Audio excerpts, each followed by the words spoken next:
नमस्कार दोस्तों, स्वागत है एक बार फिर आपके अपने YouTube चैनल जीवा स्टडी पर। मैं मुकेश कुमार जांगिड़, वरिष्ठ अध्यापक, आपका स्वागत करता हूं। तो हम कलाम के सेकंड ग्रेड पेपर 1 के टेस्ट सीरीज है उसका हल देख रहे थे और अपने माइनर टेस्ट 4 चल रहा था, उसका आज क्लास 4 है जिसमें हम क्वेश्चन नंबर 61 से लेकर 80 तक देखेंगे। तो आज का पहला क्वेश्चन है, ब्रिजेश के अनुसार उत्तेजना किस विकास का भाग है। ब्रिजेश के अनुसार उत्तेजना किस विकास का भाग है। तो नाम क्या है, उत्तेजना। उत्तेजना क्या शारीरिक है? क्या शारीरिक विकास होता है उत्तेजना?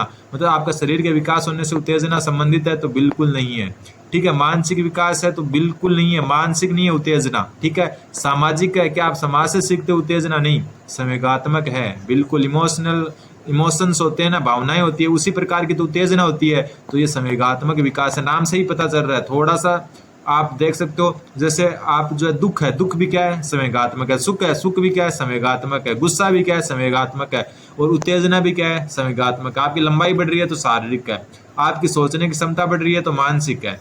आप किसी चीज पहनावा वगैरह आपका चेंज हो रहा है, तो ये सब चीजें आप समाज से सीख रहे हो तो वो सामाजिक है। लेकिन उत्तेजना, दुख, सुख, ये सारे के सारे आपके प्यार, ठीक है, ये सब क्या संवेगात्मक है। तो नाम से ही पता चल रहा है। तो ऑप्शन 4 इसका सही उत्तर हो जाएगा। चैनल पर नहीं तो चैनल को सब्सक्राइब जरूर कर दें। अगला क्वेश्चन नंबर 62।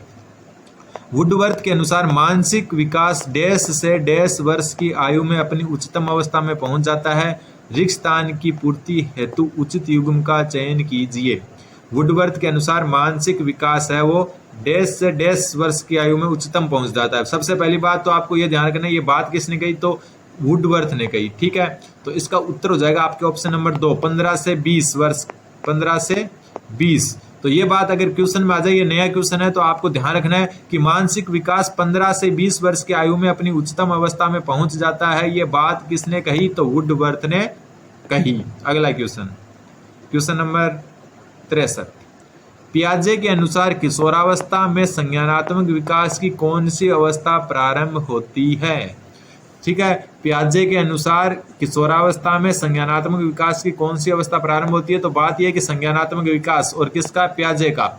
इसकी देखो जो अवस्थाएं होती है वो होती है सबसे पहले संवेदी गामक अवस्था या संवेदी पेशी अवस्था, संवेदी पेशी अवस्था। अब देखो इनका हिंदी में अलग अलग नाम हो सकता है, लेकिन इंग्लिश में एक ही नाम होता है। संवेदी पेशी अवस्था को संवेदी गामक अवस्था भी कहते हैं। ठीक है। तो ये और ये एक ही चीज है। ठीक है। हिंदी में नाम अलग अलग हो सकते हैं, लेकिन इंग्लिश में नाम एक जैसा ही होता है। ठीक है। तो ये आपकी यही संवेदी गामक और ये संवेदी पेशी अवस्था है, और ये होती है जन्म से लेकर 2 वर्ष तक। ठीक है। दूसरी अवस्था होती है आपकी पूर्व संक्रियात्मक अवस्था। पूर्व संक्रियात्मक अवस्था, संक्रियात्मक अवस्था, और इसको आप कह सकते हो पूर्व कार्यात्मक अवस्था। तो ये और ये एक ही अवस्था है, ध्यान रखना। इंग्लिश में अलग अलग नाम नहीं होते, हिंदी में अलग अलग नाम हो सकते हैं। फिर आती है आपकी ठोस क्रियात्मक या संक्रियात्मक अवस्था। ठोस, इसको आप ठोस क्रियात्मक कह सकते हो, या कह सकते हो मूर्त क्रियात्मक। ध्यान रखना, मूर्त और ठोस एक ही चीज होती है। तो पूर्व संक्रियात्मक आपकी होती है 2 से लेकर 7 वर्ष तक, और ठोस क्रियात्मक या मूर्त क्रियात्मक होती है आपकी 7 से 11 तक। ठीक है। फिर चौथी आती है आपकी औपचारिक क्रियात्मक अवस्था या कार्यात्मक अवस्था। ये 4 अवस्थाएं होती हैं। ठीक है। और ये आपकी 11 से 15 वर्ष तक होती है। और किशोरावस्था आपको पता है 11-12 साल की उम्र में शुरू होती है। तो किशोरावस्था में कौन सी अवस्था प्रारंभ होती है, तो ऑप्शन 2 इसका सही उत्तर हो जाएगा। 4 अवस्थाएं होती है, संवेदी गामक या संवेदी पेशी अवस्था जो 0 से 2 वर्ष तक चलती है। पूर्व संक्रियात्मक अवस्था जो 2 से 7 वर्ष तक। ठोस क्रियात्मक या मूर्त क्रियात्मक अवस्था 7 से 11। और औपचारिक क्रियात्मक अवस्था होती है, ये 11 से 15 वर्ष तक होती है। और ऑप्शन नंबर 2 इसका सही उत्तर हो जाएगा। अगला क्वेश्चन नंबर 64। निम्न में से वृद्धि और विकास में कौन कौन से आयाम एक दूसरे से जुड़े होते हैं। मैंने कल वाली क्लास अगर आपने नहीं देखी है तो उसमें बताया था कि विकास और वृद्धि होते हैं वो उस बहुआयामी होते हैं। यानी कि शारीरिक विकास बौद्धिक विकास पर बौद्धिक विकास, नैतिक विकास पर नैतिक विकास, संवेगात्मक विकास पर संवेगात्मक विकास, आपका सामाजिक विकास पर निर्भर रहते हैं। तो यहाँ पर वृद्धि और विकास में कौन कौन से आयाम एक दूसरे से जुड़े होते हैं, तो शारीरिक बौद्धिक से बौद्धिक, सामाजिक से सामाजिक, संवेगात्मक से संवेगात्मक, नैतिक से जुड़ा होता है। मतलब कुल मिला के ये आपस में सभी के सभी क्या होते हैं, जुड़े होते हैं, सभी के सभी जुड़े होते हैं। तो सभी उपरोक्त सभी इसका सही उत्तर हो जाएगा। हर एक जो विकास और वृद्धि है वो एक दूसरे पर निर्भर करती है, ध्यान रखना।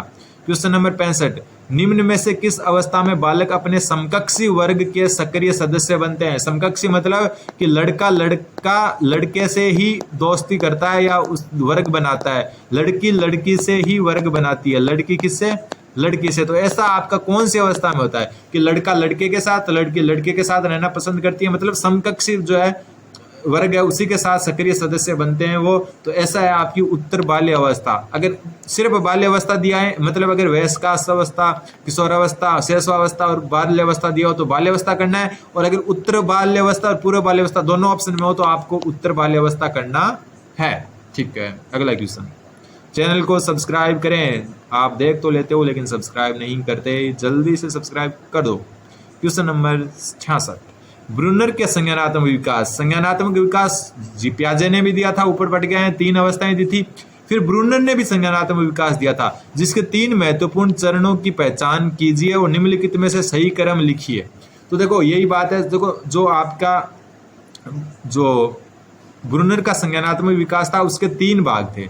एक तो इनेक्टिव, ठीक है, दूसरा था आपका प्रतिबिंबात्मक, ठीक है, प्रतिबिंबात्मक, तीसरा था संकेतात्मक। ये 3 थे संकेतात्मक। तो ये तीनों देखो, सबसे पहले क्या इनेक्टिव, तो इनेक्टिव इसमें ही है सिर्फ, बाकी सिर्फ में तो है नहीं, तो पहले से ही उत्तर आ गया, उत्तर 3 होगा। लेकिन फिर देखो अनुप्रतीकात्मक और प्रतिबिंबात्मक एक ही चीज है।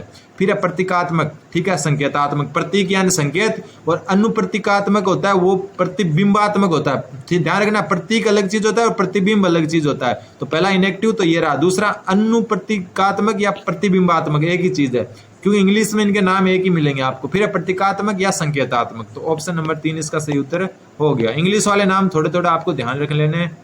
अगला क्वेश्चन, क्वेश्चन नंबर 67, निम्नलिखित में से कौन सी किशोरावस्था की विशेषता नहीं है?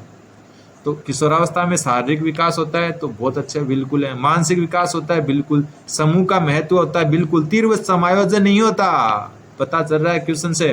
तीव्र समायोजन का मतलब है कि हर किसी के साथ जो समायोजित होना मान लो कि कोई चीज पर आप जो है मान लो कि आपको जो आप किशोरावस्था में और आपको जो है कोई चीज के प्रति ढलना है, मतलब उस चीज, मान लो कि आप पर जो है कोई गुस्सा कर रहा है बार बार और आप उसको सहन करना सीख रहे हो, एक प्रकार से समायोजित कर रहे हो खुद को, तो समायोजित नहीं हो पाता। किशोरावस्था में जो है समायोजन हो ही नहीं पाता किसी चीज से, जो है एक प्रकार से कॉम्प्रोमाइज हो गया। क्या हो गया? इंग्लिश का शब्द की यूज करें तो कॉम्प्रोमाइज हो गया। आप किसी के साथ जो है किशोरावस्था में कॉम्प्रोमाइज नहीं कर सकते। आप पर कोई चिल्ला रहा है और आप उसको सहन कर रहे हो, तो ऐसा किशोरावस्था में बहुत कम होता है, मतलब आप तीव्र समायोजन नहीं कर पाते। ठीक है, तो उत्तर हो जाएगा 4। क्वेश्चन नंबर 68 वापस वही आ गया कि पियाजे के अनुसार विकास की अवस्था में वह अवस्था जिसमें बालक अनभिज्ञ होता है कि यद्यपि कोई वस्तु दिखाई नहीं दे रही फिर भी वह अस्तित्व में है। ठीक है, जो है बात क्या हो रही है कि पियाजे के अनुसार जो अवस्थाएं दी गई थी उसमें बालक अनभिज्ञ होता है कि यद्यपि कोई वस्तु दिखाई नहीं दे रही फिर भी वह अस्तित्व में। इस चीज से अनभिज्ञ होता है किसमें? संवेदीगामक अवस्था में। संवेदीगामक अवस्था 0 से 2 वर्ष, और इस गुण को कहते हैं वस्तु स्थायित्व का गुण। कौन सा गुण? वस्तु स्थायित्व का। तो वस्तु स्थायित्व के गुण से अनभिज्ञ होता है बालक कौन सी अवस्था में? संवेदीगामक अवस्था में। ठीक है, अगला क्वेश्चन है 69, लॉरेंस कोहलबर्ग के अनुसार कौन सा नैतिकता का विकास का निश्चित और सार्वभौमिक स्तर नहीं है? तो देखो इस क्वेश्चन को आप स्किप कर दें क्योंकि ये क्वेश्चन शायद तक गलत छपा हुआ है। ठीक है, इस क्वेश्चन को स्किप कर दीजिए आप। क्वेश्चन नंबर 70, विभिन्न अध्ययनों के आधार पर स्पष्ट हुआ कि जन्म से 2 वर्ष तक बालक का विकास द्रुत गति से होता है, मतलब बहुत तेज होता है जन्म से 2 वर्षों के बाद में, फिर वह धीमा हो जाता है। कब तक धीमा आता है? 2 वर्ष से लेकर किशोरावस्था तक। आप ये सोच रहे होंगे नहीं बहुत होता है, नहीं। बालक का मानसिक विकास, आपने एक बॉर्नवीटा का एड आता था वो देखा होगा, उसमें क्या रखा है? 90% ब्रेन का विकास 5 वर्ष की उम्र में हो जाता है। तो ये तो एक बात कह रहे थे, लेकिन रियलिटी है कि सिर्फ 2 वर्ष में जो है इतना तीव्र गति से, द्रुत गति से जो है विकास होता है, उसके बाद में धीरे धीमा हो जाता है, और 2 वर्ष से लेकर किशोरावस्था तक बहुत धीमा विकास चलता है। तो कुल मिला के जो है किशोरावस्था तक ही जो है आपका विकास जो है धीमा चलता है, बाद में वापस थोड़ा सा विकास होने लग जाता है। लेकिन 2 वर्ष जो शुरुआत के होते हैं ना, उसमें जो बहुत ज्यादा विकास से होता है। अगला क्वेश्चन थोड़ा सा ध्यान रखना, ये क्वेश्चन आया ऊपर वाला। फिर शारीरिक, मानसिक और व्यक्तिगत विकास विकासों की मूल आधारशिला किस काल में रखी जाती है? कौन सा है? सामाजिक, मानसिक और व्यक्तिगत विकासों की मूल आधारशिला। अभी ऊपर पढ़ के आए थे, क्या पढ़ के आए थे कि शुरुआत के 2 वर्ष में द्रुत गति से होता है, बाद में जो है 2 वर्ष से किशोरावस्था तक धीमे धीमे होता है। तो मतलब क्या हुआ, शुरुआत के 2 वर्ष कौन सी अवस्था में आएंगे? नाम से पता चल रहा है कौन सी अवस्था में? शेष अवस्था में। तो आधारशिला कहाँ रखेंगे? शेष अवस्था में, ध्यान रखना। ये तो एक कॉमन सेंस वाला क्वेश्चन था। फिर कोहल वर्ग के नैतिक विकास सिद्धांत की 5वीं अवस्था क्या है? तो देखो, आज्ञाकारिता एवं दंड उन्मुखीकरण ये फर्स्ट अवस्था है, और 5वीं अवस्था आपकी है 4 नंबर। कौन सी? 4 नंबर। तो ये आपकी 5वीं अवस्था है, जो है 5वीं अवस्था। तो ऑप्शन जो है 4 इसका सही उत्तर हो जाएगा। कौन सी? सामाजिक अनुबंध एवं व्यक्तिगत अधिकार।